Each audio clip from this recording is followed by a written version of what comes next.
Hi. Today we're going to tell you about App Market's privacy policy requirements. Let's get started.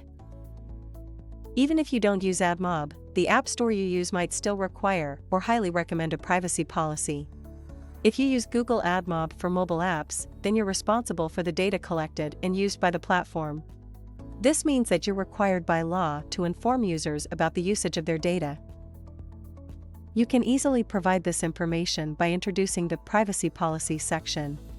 This will allow users to know that they have authorized this information. Information in this section should note that you use AdMob and/or other third-party advertising platforms. And these third parties will collect some information about the user's habits and/or devices. Also consider providing a link to the ad platform privacy policy for users to review. In most cases, you don't need to provide a lot of information in your disclosure to allow advertisers to collect and analyze the data that you provide. Just mention that AdMob collects and uses this information. Hope you found the information useful. Don't forget to subscribe to our YouTube channel and check out our videos with other great Google marketing solutions for your business. Thank you. Have a good day. Bye.